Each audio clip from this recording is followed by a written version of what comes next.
And thank you, Minister Patrice.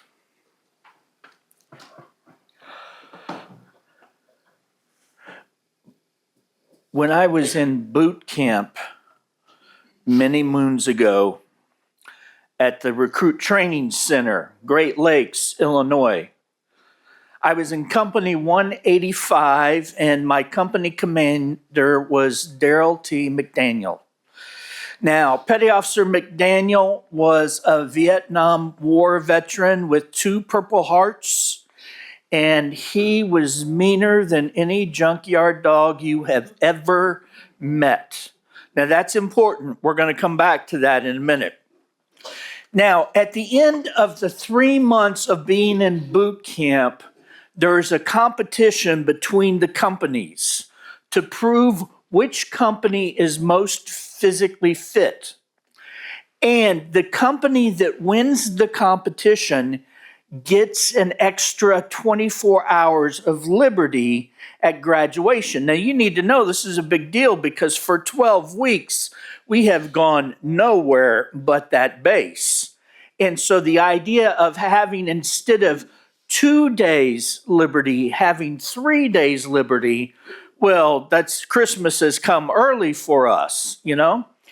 And so we prepared for this event, and Petty Officer McDaniel, our company commander, told us what would happen to us if we didn't win.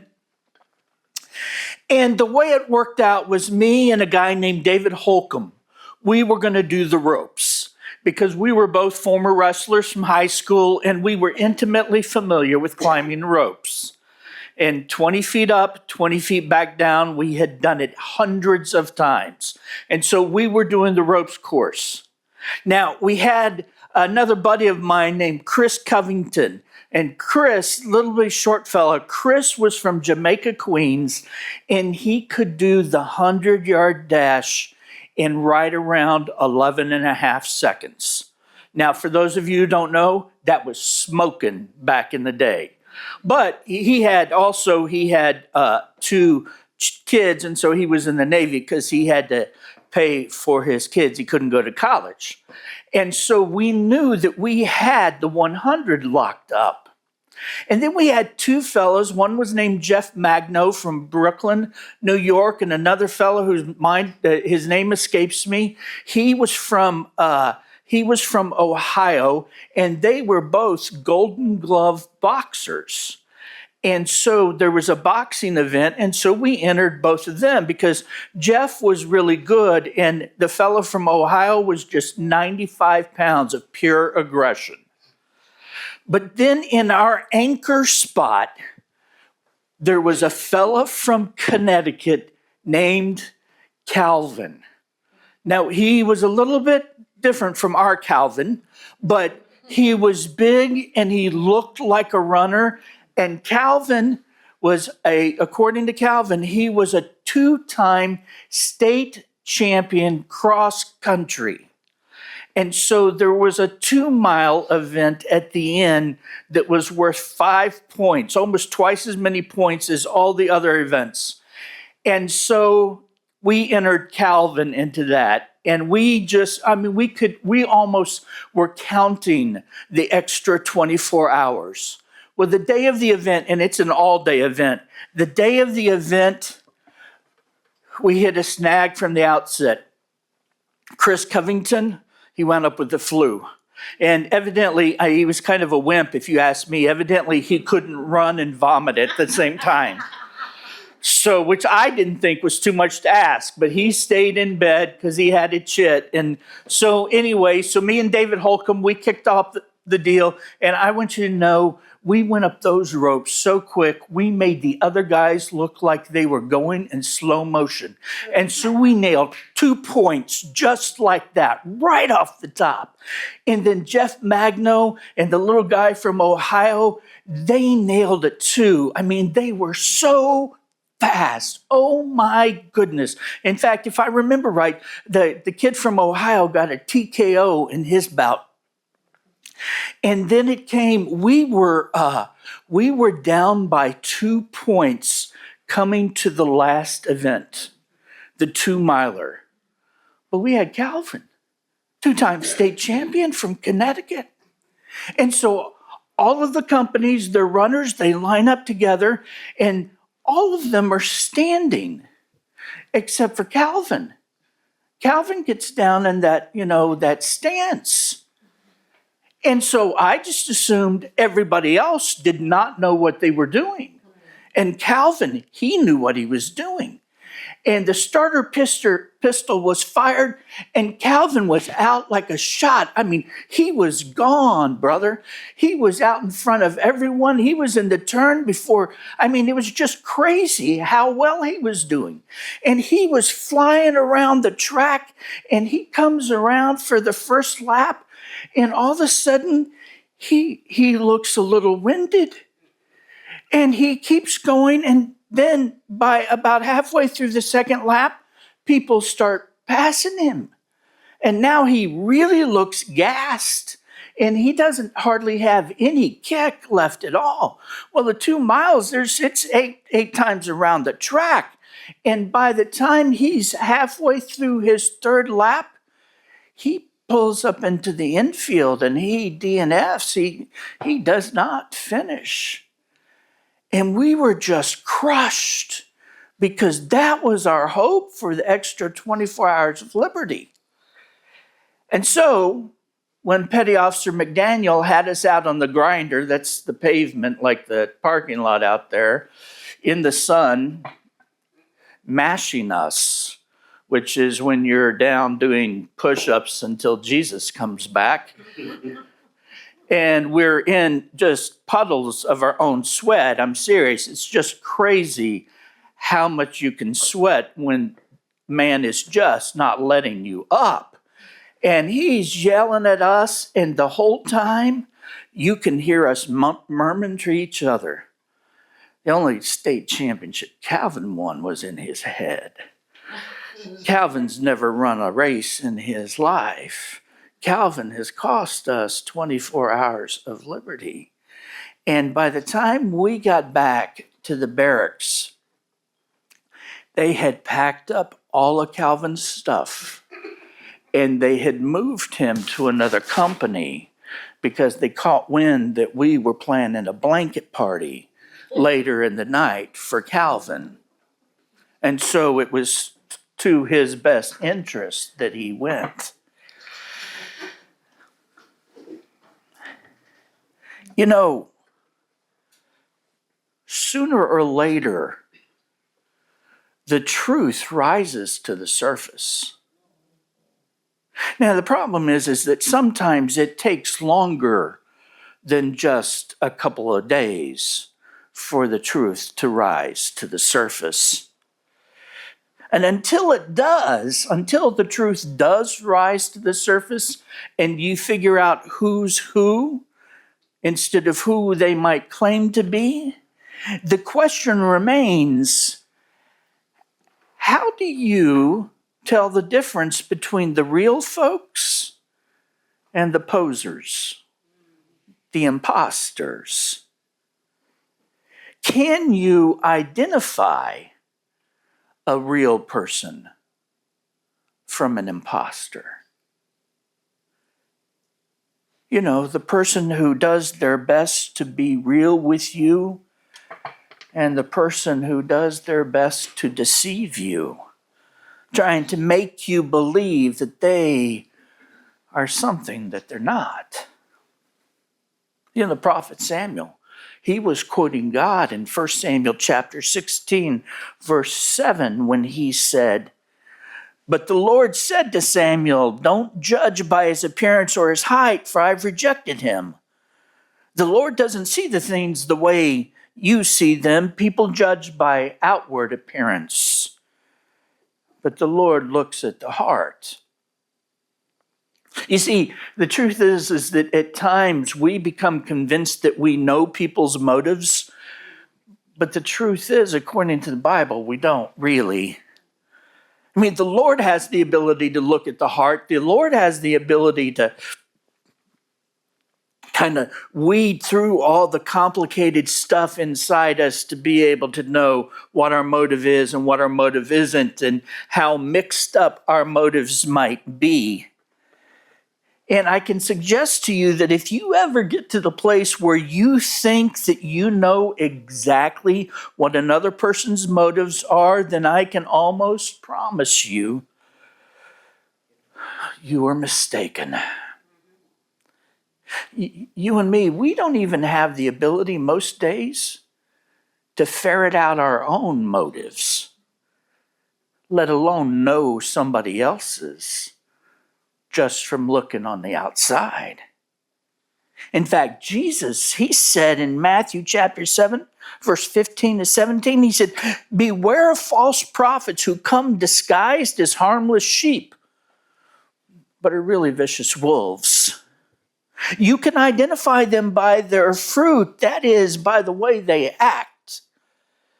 Can you pick grapes from thorn bushes or figs from thistles? A good tree produces good fruit, and a bad tree produces bad fruit.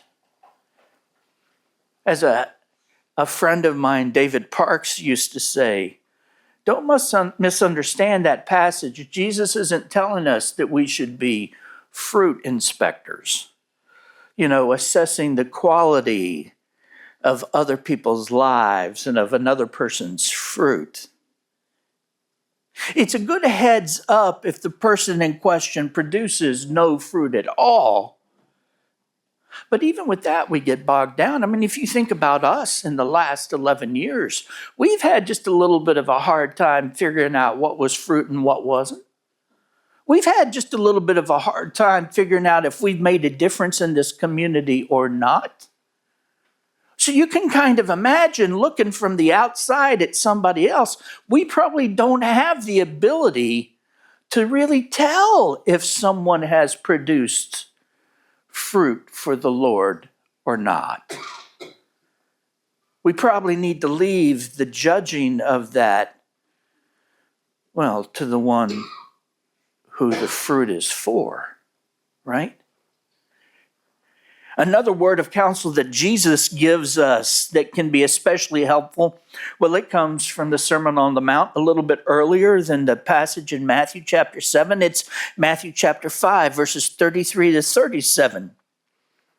You've also heard that our ancestors were told, you must not break your vows. You must carry out the vows you make to the Lord. But I say, do not make any vows. Do not say by heaven, because heaven is God's throne. Do not say by earth, because the earth is his footstool. And do not say by Jerusalem, for Jerusalem is the city of the great king. Do not even say by my head, for you can't turn one hair white or black without some help from Grecian formula. Just say a simple yes, I will, or no, I won't. Anything beyond this is from the evil one. Sometimes that's confusing for folks, but let me see if I can help you with this. Jesus is saying, if you live a life of integrity and someone asks you a question, all you have to do is say yes or no, and they'll believe you. They'll believe you because you've never given them any reason not to believe you. You see, your word is worth a great deal. But if you've lied to people, if you have a tendency to exaggerate, if you've made up stories, if any of those sorts of things have been a part of your repertoire for very long and people get to know you, then you have to use more words because your words are worth less. Does that make sense? So instead of when you ask me a question and I answer yes, I have to say, yes, I swear to you on my grandmama's grave. Well, Jesus says, see, there's a problem there. You've been living your life in such a way that you can't just say yes. You got to use all these other words to convince me that you're telling me the truth. It's just like inflation, if you think about it.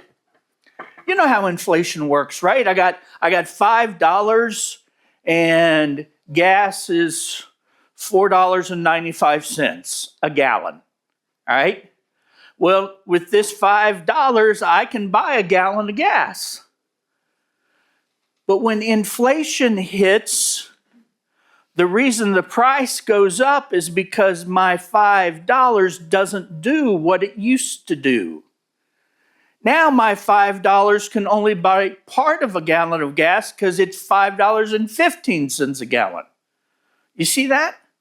That makes sense, right? I mean, it's basic economics, but you get the drift, right? It's the same thing with our words. When I tell you the truth over and over again, all I have to do is say yes, and you're with me.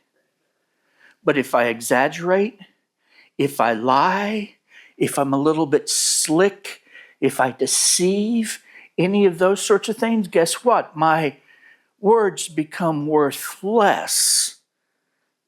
And so it takes more words to get the same job done. That's what Jesus is saying. And so he's saying one of the ways that you can tell the difference between a real person and an imposter is the real person will answer you, the imposter will try to convince you. And there's a problem when that happens. Here's the big question, though. You know, we're talking about real people versus imposters, but here's the real question.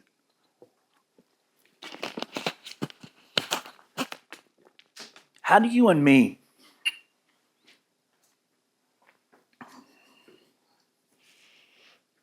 how do we show people who aren't believers that we're really believers? I mean, that's the $10,000 question. When we recognize that all around us there are people who live without Jesus, there are people in this community who live without Jesus, right? You understand that those people who live without Jesus, if time ends tomorrow, they have significant eternal problems, right? You got that. They have significant eternal problems.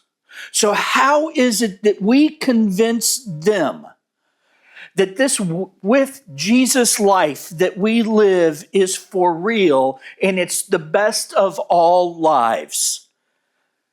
I mean, as some of you might recall from last week, we were reading in John chapter 13, and Satan entered Judas right in front of Jesus and the disciples didn't even know that something had changed.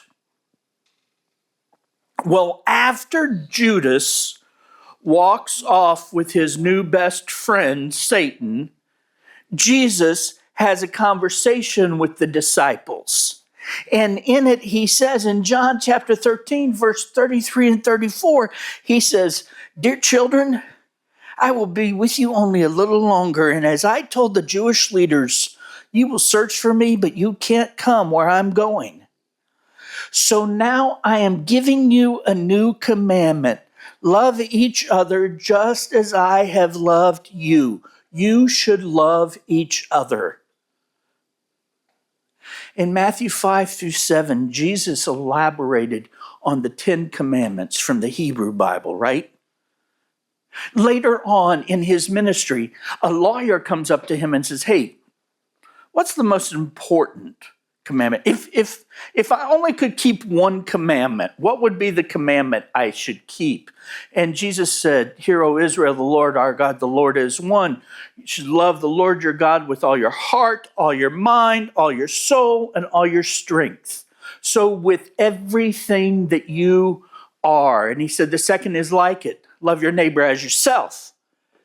And at first glance, that statement seems like it covers everything. But actually, there's still a little wiggle room. You know, for those of us who split hairs, there's still a little wiggle room, because if I don't like myself much, if I'm into self-hatred, then I can kind of make a case for, well, I don't love myself, so I guess I don't have to love my neighbor. You know, it's upside down, don't get me wrong, but that's where some of our minds can go, right? And so in this last conversation with the disciples, Jesus says, so now I'm giving you a new commandment. This is a brand new one. Love each other just as I have loved you. You should love each other. There's no escape on this one. There is no maneuvering on this. You can't get out of this one. It doesn't matter how you feel about yourself. You're supposed to love other disciples of Jesus in the same manner that Jesus loved his disciples. Now, press the pause button for just a second, okay? Just press the pause button. Stay with me. We're almost at the good stuff. Are you ready?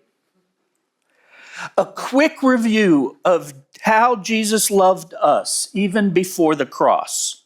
I just came up with kind of a list, okay? And it's not a complete list, but just consider these things. This is how much Jesus loved us even before he went to the cross, right? He became one of us. He chose us to be with him. He promised us the Holy Spirit of God. He fed the hungry. He healed the sick. He brought the dead back to life. He protected us in the storm. He spoke words of wisdom and comfort. He elevated us to the status of brother and sister with him.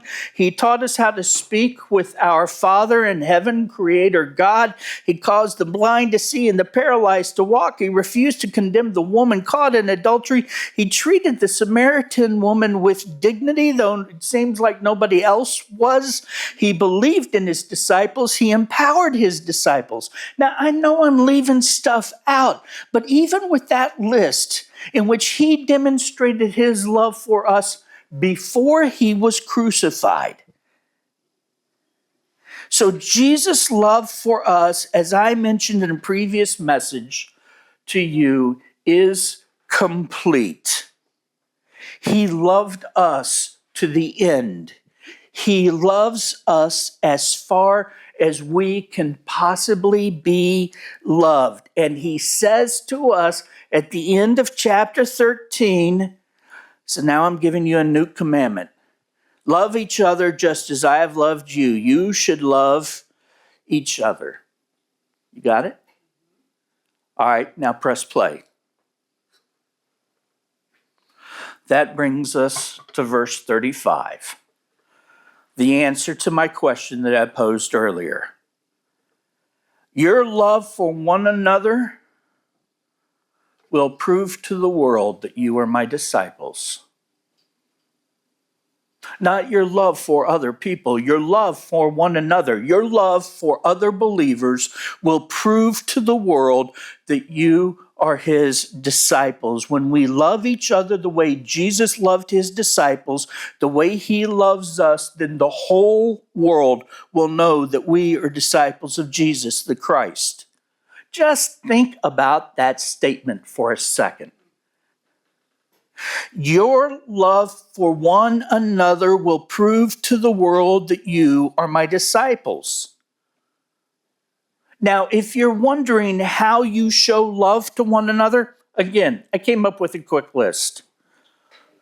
Through your time, through your schedule, by setting aside your me time for someone else, through your words, through your thoughts, through your notes or your text or your letters, through your actions or your help or your sacrifices or your willingness to loan out what you own or your prayers or your presence or your participation in worship or your help in serving. All of those are ways that you can love one another. But listen, let's get real specific for a second.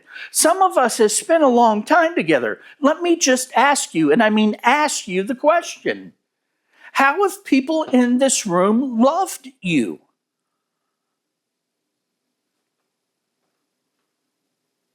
I'll go first. This one's easy. I had a sewage backup in my basement.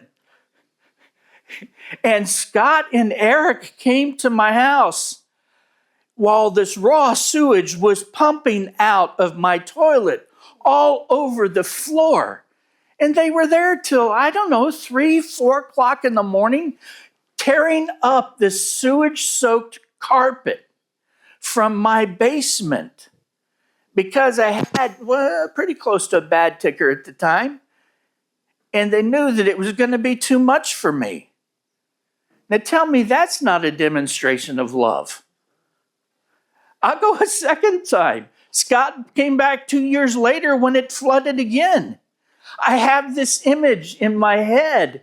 My kids remember of we had this Nerf football we'd stuffed down in the toilet, try to keep the stuff from flowing back. And Scott had these boots on and he was standing on the Nerf football in the toilet, trying to keep the sewage from backing up in our house.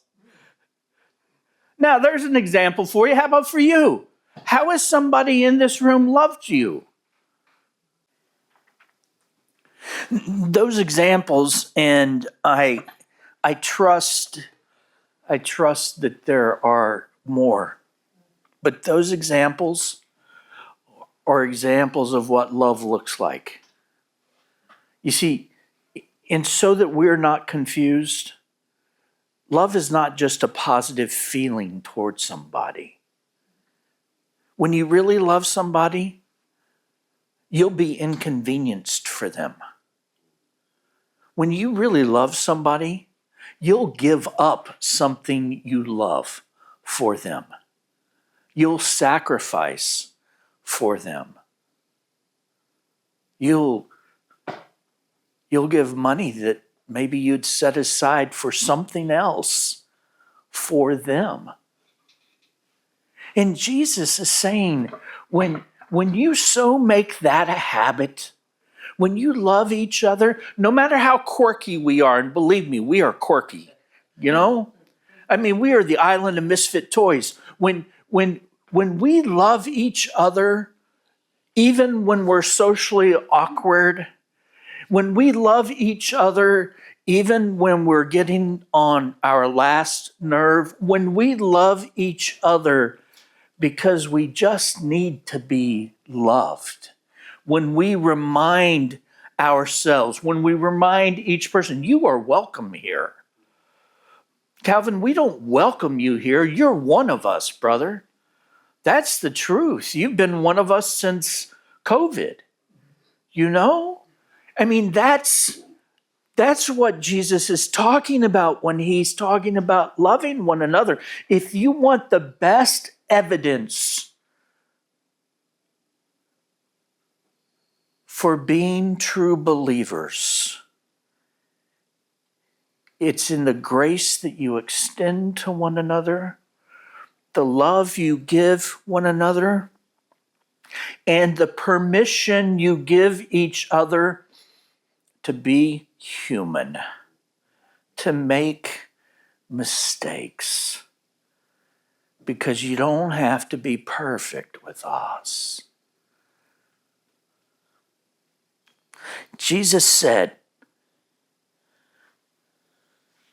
"So now I'm giving you a new commandment. Love each other just as I have loved you. You should love each other. Your love for one another will prove to the world that you're my disciples." I hope you think about that, okay?